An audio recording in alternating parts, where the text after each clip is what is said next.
Olá pessoal, estamos aqui para resolver o exame de 2024, 10ª classe, Biologia, primeira chamada. Este exame foi feito no dia de hoje, que é o dia 2 de dezembro de 2024.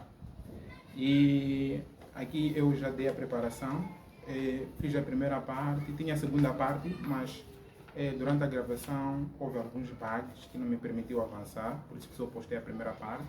E a primeira parte, felizmente, incluía o número 1, o número 2, e então pelo menos ia faturar aqui, mas eu tinha feito tudo isso. Então vamos direto ao assunto. Número 1, eles estão a falar dos ácidos nucleicos.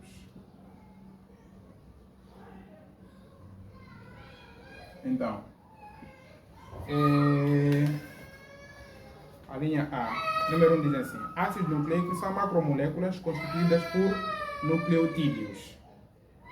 Mencione as bases existentes no ADN. Então, ADN é o nosso ácido desoxirribonucleico. Então, querem saber as bases do ADN. Então, só para recordar, nossa ADN é composta por uma pentose, um grupo fosfato e as bases. Então, essas bases, estamos a falar de adenina, citosina, guanina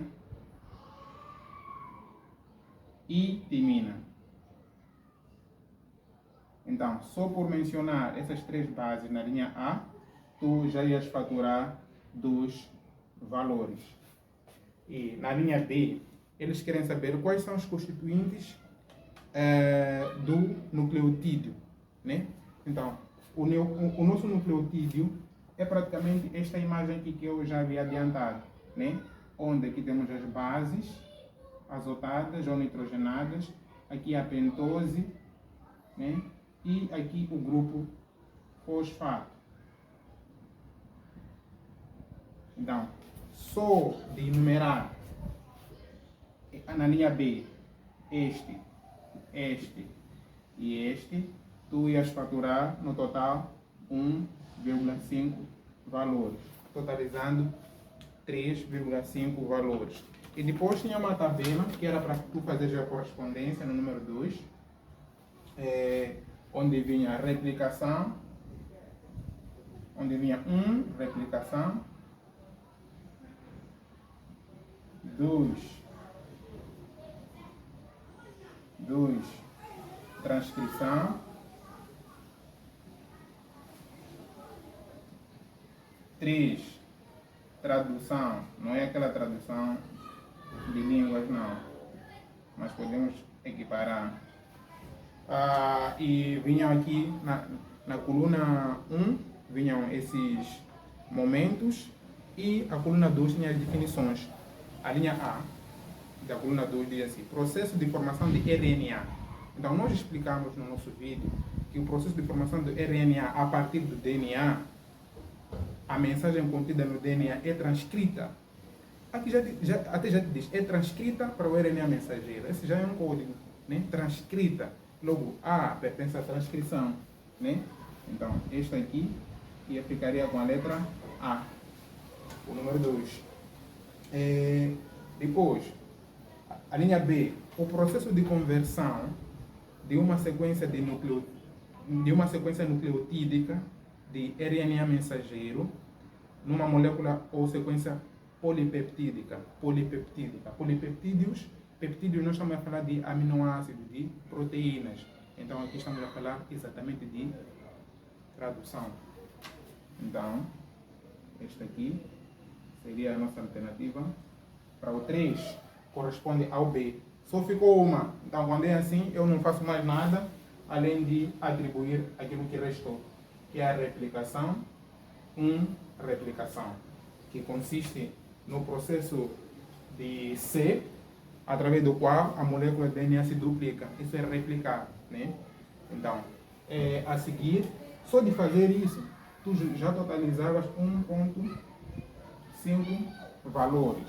Então, Somando aqui, estamos a falar de 5 valores. Só fazer esses dois, 1 e 2. Já tinha 5 valores no total. Número 3. Fala da mitose. Então, mitose. Quais são as fases da mitose? Então, já existe aquela dica que vocês conhecem: prometa, anatelefone, prometa, anateló. Então, são essas dicas que vai lhe ajudar a conseguir a memorizar as fases da mitose. Profase, metafase, anafase e telofase. Só de mencionar essas fases, né, que perguntaram quais são as fases na linha A, né, só de mencionar essas fases, tu aí conseguirias mais 2 valores, totalizando 7 valores. Então, já estamos quase a transitar. A linha B, do número 3, ele pergunta para tu mencionares 2 aspectos da importância biológica da mitose. Então, uma importância biológica da mitose é o crescimento de indivíduos, né? Importância.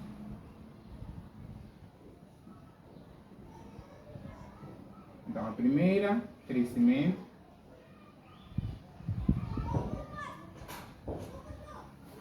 De organismos multicelulares ou pluricelulares.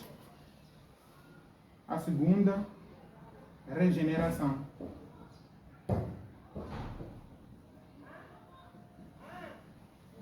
De tecidos. E também a mitose é importante na reprodução de organismos unicelulares. Então, só de mencionar esses 2 aspectos, mais um na conta da sua cotação. Estamos a falar de 7, agora estamos a falar de 8 valores. Agora, número 4. Número 4 está escrito: transcreva na sua folha de respostas a alternativa que indica de forma correta uma situação exclusiva da meiose. Então, dessas alternativas que estão aqui, que era uma situação exclusiva da meiose. Meiose, não pode esquecer, é um processo que tem a importância de produção de gametas e também uma das suas importâncias é garantir a variabilidade genética. Meiose pega uma célula diploide e transforma em 4 células haploide. Estamos juntos? E daqui vamos alternativa A, divisão do centrômero. Divisão do centrômero, isso ocorre tanto na mitose como na meiose. Então, não é a tal coisa, encurtamento. Estamos a falar de cromossomas, ocorre, né? Então, emparelhamento dos cromossomas. Isso sim que é a importância ou a situação exclusiva da meiose. Estamos a falar aqui de crossing over, quando durante a prófase 1 da meiose, cromossomas cruzam os seus braços, formando a quiasma, que vai garantir a variedade genética, troca de segmentos de cada braço, de cada cromátide, e essa é a importância. Então, na tua folha de exame, tens que escrever 4D, emparelhamento dos cromossomas. Então, 5. Os rapazes e as raparigas já nascem com aparelhos reprodutores formados, que só se tornarão funcionais a partir da puberdade. Já agora uma pergunta para você que está assistindo o vídeo: em que idade você atingiu a puberdade e de onde é que você está nos assistindo? Deixe nos comentários. Continuando, a altura do início do processo de gametogênese. Defina a gametogênese, né? Gameto, né? Gameta, gênese, criação, né? Então, é o processo que consiste na formação de gametas, tanto masculinos e como femininos. Então, só de responder isso, tinhas um valor. Somando com um valor também, daqui, do número 4, um valor, já estamos no 10, mais um valor do 5, a linha A, definindo o que é gametogênese, que é o processo de formação de gametas, tanto gametas sexuais masculinos e femininos. E agora, estão a pedir para mencionar os tipos de gametogênese, que até eu já referi. né? É o processo de formação de gametas femininos e masculinos. Então, quando formam gametas femininos, estamos a falar de ovogênese, ou oogênese, ou ovulogênese. Então, esses todos os nomes servem para falar da gametogênese feminina, e também temos a gametogênese masculina, que chama-se espermatogênese. Então, só dizer a linha 5, a linha B, os tipos de gametogênese são ovogênese e espermatogênese. Um valor. Então, a seguir, são conceitos da genética. No número 6, ela apagar aqui a lousa, como dizem os brasileiros, apagar o quadro.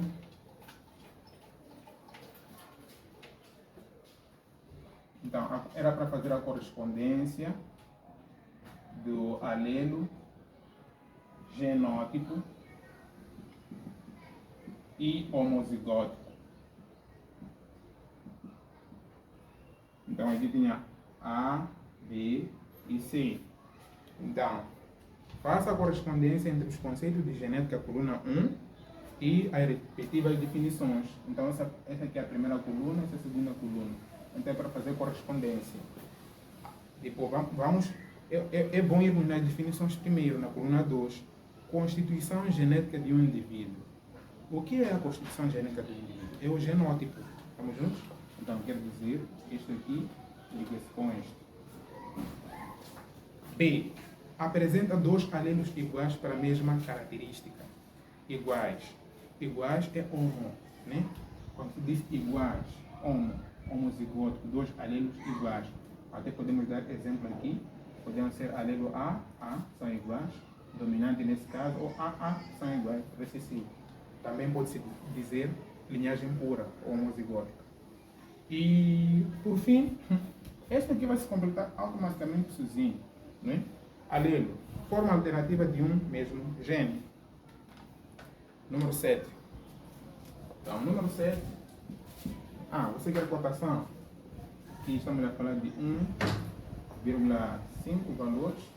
Então, vai continuando a fazer o somatório aí. 7. Em cobaias de pelagem.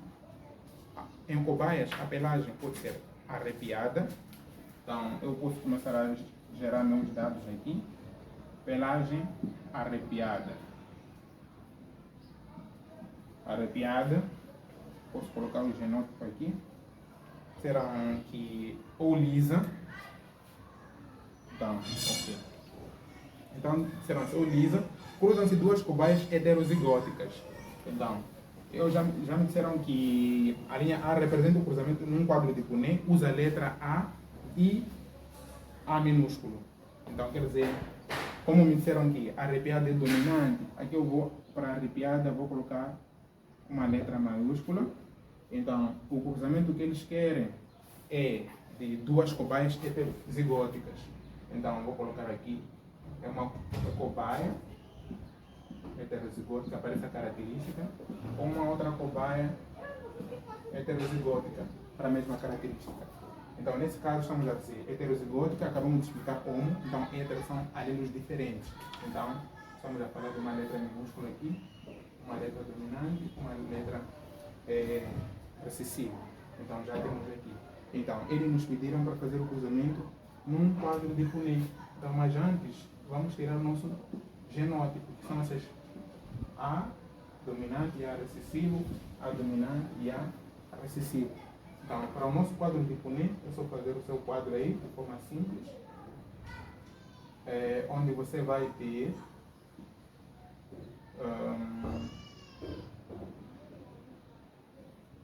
aqui vai ter os seus progenitores, né? Então, você pode pegar este indivíduo aqui e os seus gametas, colocar este primeiro gameta A dominante, colocas aqui, o segundo gameta A recessivo, colocas aqui, depois aqui vais deixar o espaço para outro indivíduo. Então, nesse caso, aqui vais colocar este A dominante e aqui vais colocar este A dominante. Então, daí é que vais começar a fazer seu cruzamento. O seu cruzamento vai consistir em o quê? Vais levar neste quadrado aqui, neste quadrado, vão entrar esta e esta letra. né? Quer dizer, A com A maiúsculo, então entram aqui. Então esse é o resultado deste quadrado. Então o mesmo vais fazer para aqui. Quer dizer, neste quadrado entra este aqui e este aqui, né? Nesta linha e esta coluna cruzam-se. Então sempre tem que entrar a letra dominante primeiro, a letra maiúscula, depois a minúscula. Estou a falar desta e depois esta. Então, a seguir é a mesma coisa. Cai esta letra maiúscula, depois a minúscula. Ficou vendo aqui, depois aqui a minúscula e a minúscula. Então, assim, assim.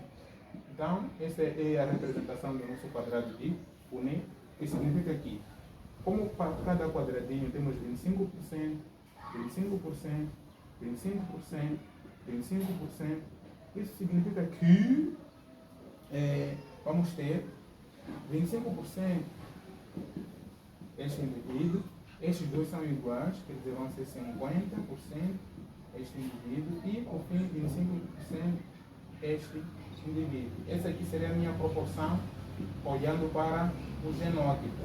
Então, é a minha proporção genotípica. E se eu olhasse para o fenótipo,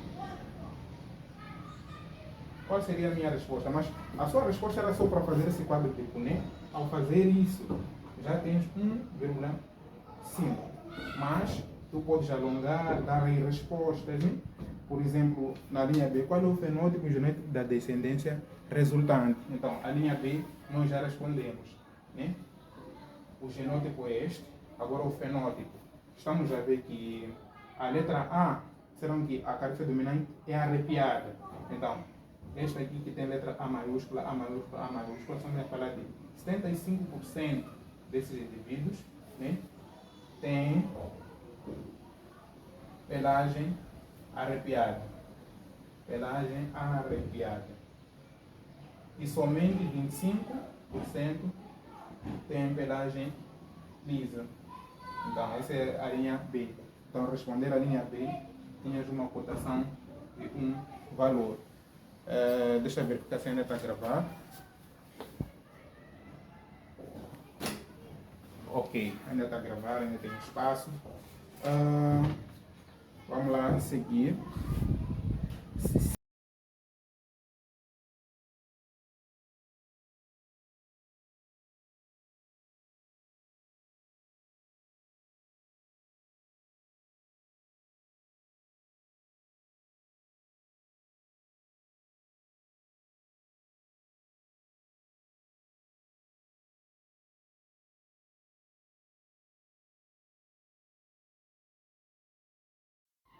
No que diz respeito à questão 8, o síndrome de Turner é caracterizado pelo cariótipo X0 ou monossomia.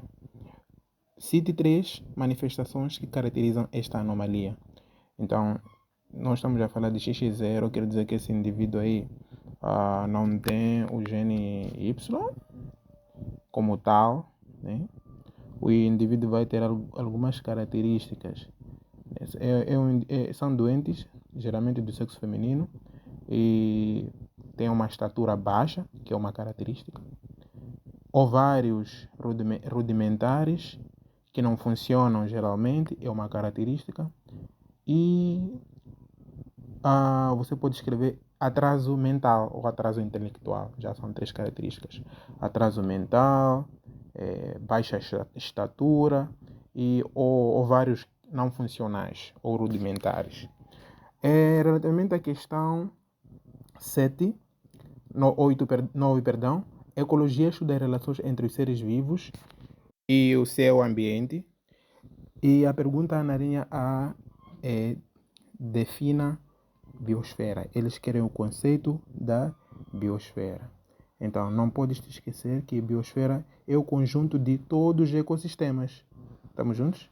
Então, você vai escrever aí, é o conjunto de todos os ecossistemas da Terra. Né? Então, isso aqui é biosfera. Na linha B, eles pedem 2 fatores abióticos. Abióticos são fatores que não têm vida. Então, tu podias escolher aquilo que não tem vida, que faz parte do ecossistema. Estamos a falar da temperatura, vento, luz, água.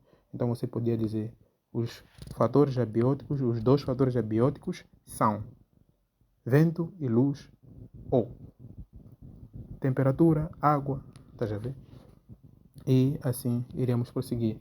E por fim, no número 10, diz: um boi está cheio de caraças fixas na sua pele, sugando o seu sangue. A que tipo de relação biótica interespecífica se refere a frase? Se for a ver, caraças estão a sugar sangue, estão a prejudicar, né? Estão a prejudicar o boi. Isso aqui é parasitismo, não é?